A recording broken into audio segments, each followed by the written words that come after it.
Hola mis amados hermanos y también amigos. Hoy el mundo cristiano celebra el Domingo de Ramos, el primer día de la Semana Santa. Ah, es un domingo especial, pero ¿qué es el Domingo de Ramos? Bueno, es aquel domingo cuando Jesucristo, nuestro Señor, entra a Jerusalén con sus 12 apóstoles y muchos otros de sus discípulos 5 días antes de ser crucificado. Leamos el acontecimiento en el libro de Juan, capítulo 12, versículos 12 al 19. Juan 12, versículos 12 al 19. Dice así la palabra del Señor. Por favor, acompáñeme.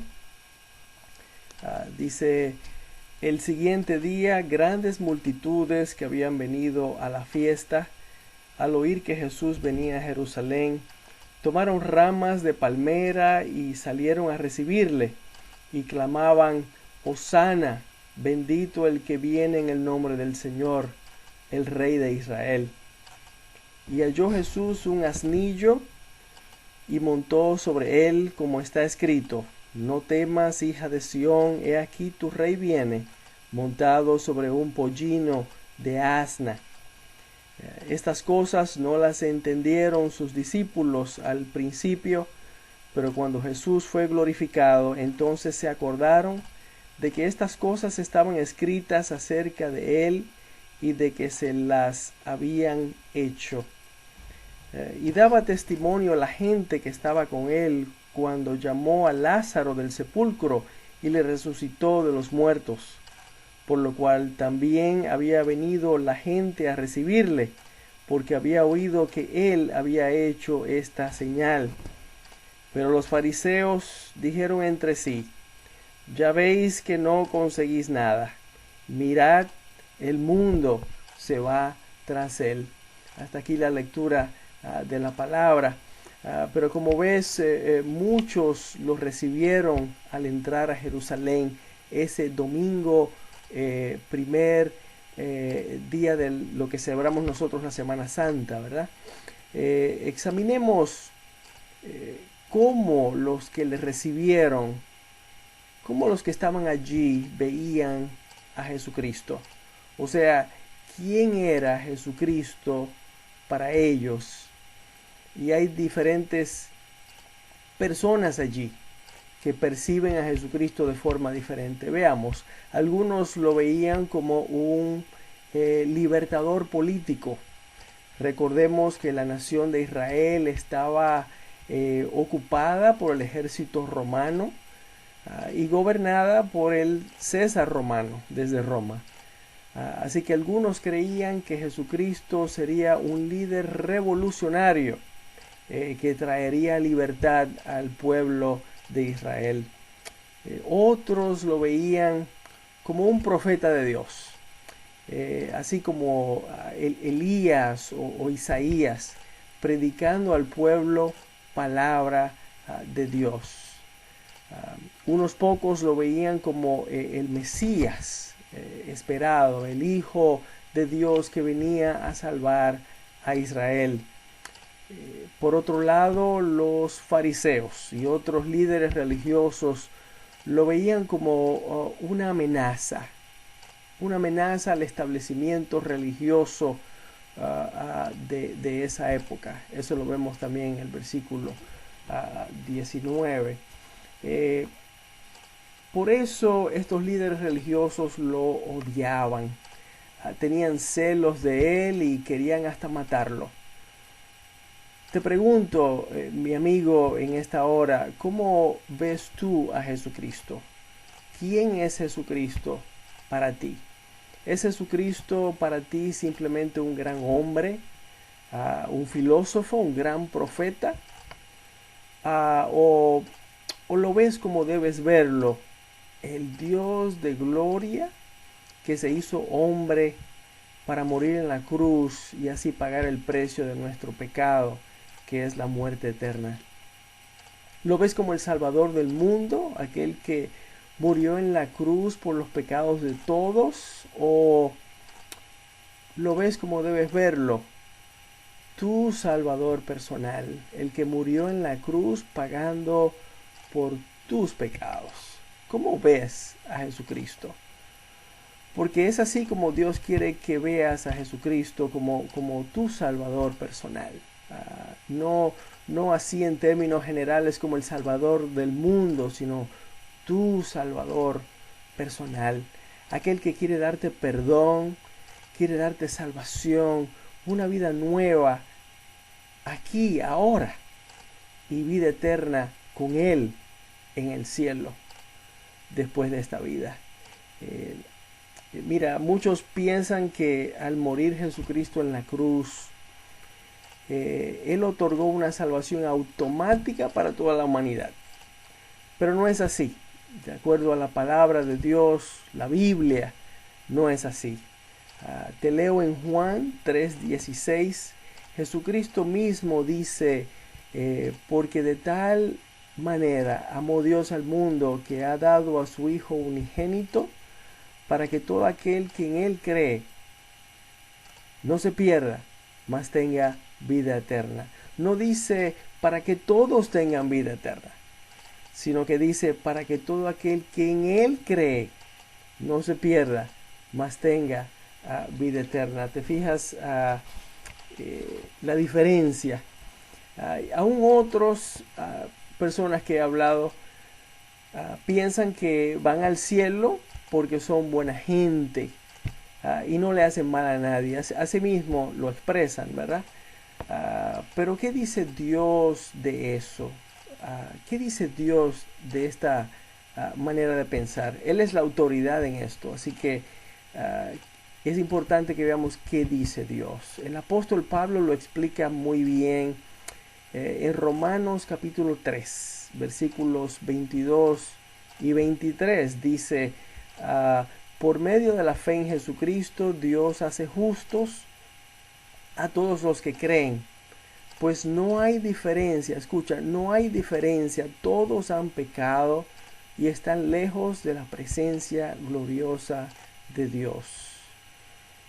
¿Te fijas? Dice ahí que todos somos pecadores y por eso no podemos entrar a la presencia de Dios. Todos somos pecadores y ese pecado impide que entremos a la presencia de Dios. O sea, otra vez, que nadie es lo suficientemente buena gente para entrar al cielo. Lo dice la Biblia, la palabra de Dios. Pero fíjate también lo que dice el versículo 22. Dice, por medio de la fe en Jesucristo, Dios hace justos a todos los que creen. ¿Te das cuenta que es tu fe en Jesucristo? Tu fe en Cristo como tu Salvador personal, la que te da salvación, de acuerdo a la palabra de Dios. Ese domingo de Ramos, Jesucristo sabía que entraba a la ciudad donde iba a ser crucificado solo 5 días después. Él sabía, pero lo hizo de todas formas, voluntariamente. ¿Por qué? Por amor a ti, por amor a mí, por amor a cada pecador del mundo. Porque Dios no quiere que ningún pecador se pierda. Ese es nuestro Dios. Repito, Juan 3:16, escucha otra vez, donde Jesucristo mismo dice, porque de tal manera amó Dios al mundo, de tal manera amó Dios al mundo, que ha dado a su Hijo unigénito para que todo aquel que en Él cree no se pierda, mas tenga vida eterna. Es mi oración, amigo, que ahora tengas un concepto claro y definido de cómo obtener el perdón y la salvación de Dios. Esa salvación que Dios te ofrece hoy para entrar al cielo. Y que hoy mismo, ahora, te humilles delante de Dios y le pidas perdón por tus pecados, poniendo toda tu fe en Él, toda tu fe en el sacrificio de Cristo en la cruz por ti. Y a ti, cristiano, tú que has creído en Jesucristo como tu Salvador personal desde hace tiempo, a ti te pregunto, ¿cómo ves tú a Jesucristo? De seguro lo ves como tu Salvador personal, claro, pero lo ves también como el Señor de tu vida. Gálatas 2:20 en la palabra de Dios. Gálatas 2:20 dice, con Cristo estoy juntamente crucificado y ya no vivo yo, mas vive Cristo en mí. Y lo que ahora vivo en la carne, lo vivo en la fe del Hijo de Dios, el cual me amó y se entregó a sí mismo por mí. Por mí, esa expresión que el apóstol Pablo usa ahí, y ya no vivo yo, mas Cristo vive en mí, significa que Jesucristo es el Señor de su vida, y eso es lo que Dios quiere de nosotros los creyentes, que lo hagamos el Señor de nuestra vida. En este Domingo de Ramos, en medio de esta pandemia, rinde tu vida a Jesucristo. Deja que Él sea el Señor de tu vida. Es una linda meta para este Domingo de Ramos. Que Dios, que Jesucristo sea el Señor de tu vida, no solamente tu Salvador. Mira, cuando dejas que Jesucristo sea el Señor de tu vida, tus temores se convierten en paz y tranquilidad. Temor a virus o cáncer, mi Señor está en control. Temor de dónde vendrá el dinero para la renta al final de este mes y los biles, las facturas, mi Señor está en control. Deja que el Señor, deja que Él sea el Señor de todo en tu vida, el Señor de tu carácter. Oiga, tantas cosas que tenemos en nosotros, en nuestro carácter, que en realidad son negativas y que Dios puede moldear y hacerlas a su imagen. Deja que el Señor sea, que Él sea el Señor de tu lengua. Que la lengua sea un instrumento positivo y no un instrumento negativo en nuestra vida, ¿verdad? Deja que el Señor sea el Señor de tu matrimonio, para que en realidad haya felicidad en la pareja. Deja que el Señor sea el Señor de tu hogar, el Señor de tu hogar, para que Cristo sea el centro y todos en el hogar en realidad tengan una vida bendecida. Deja que Él sea el Señor de tus relaciones. ¿Quién escoges tú para pasar tu tiempo fuera del hogar? Que Él sea el Señor de tus relaciones, que Él sea el Señor de tus finanzas. ¿Cuántas veces malgastamos nuestro dinero porque no dejamos que el Señor sea el Señor de nuestras finanzas?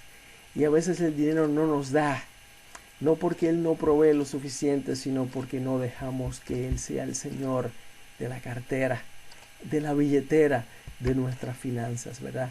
Que Él sea el Señor de tus planes. Todos tus planes en la vida, ponerlos en las manos de Dios. Que Él sea el Señor de tus decisiones, de tus decisiones.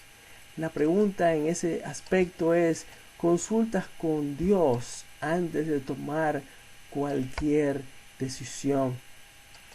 Aun las que te parecen pequeñas y sin importancia, pueden tener grandes consecuencias para ti y para tu familia. Sabiamente debemos dejar que Él sea el Señor también de nuestras decisiones. Cuando lo hacemos a Jesucristo, Señor de nuestra vida, entonces podemos decir como Pablo, y ya no vivo yo, mas Cristo vive en mí.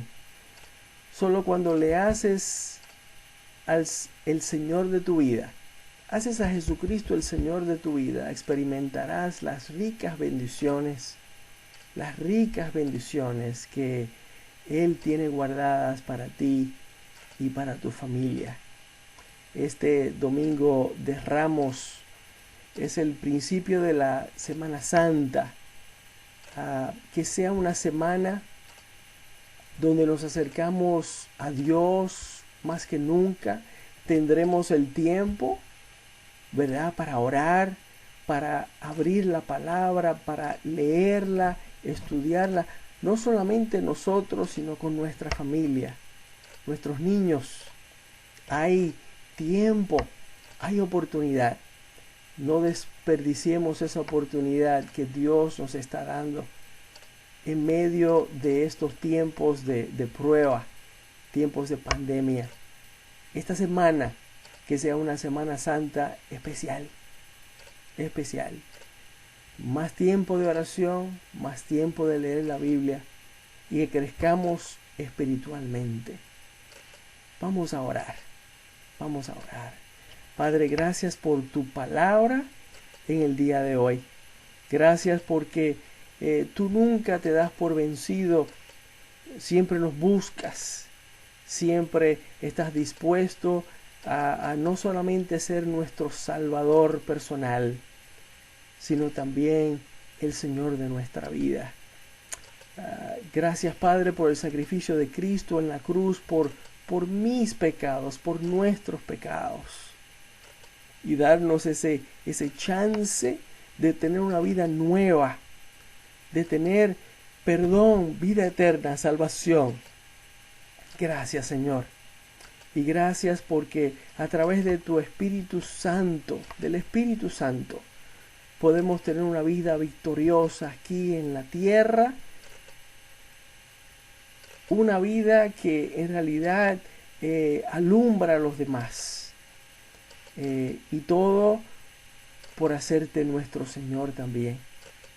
Pedimos, Señor, que en esta semana nos acerquemos más a ti que nunca, en oración, en el estudio de tu palabra, y que tú seas glorificado a través de nuestras vidas y la vida de nuestro hogar. Pedimos todo esto en el nombre de Jesús. Amén. Dios te bendiga y te guarde en el nombre de Jesús. Amén.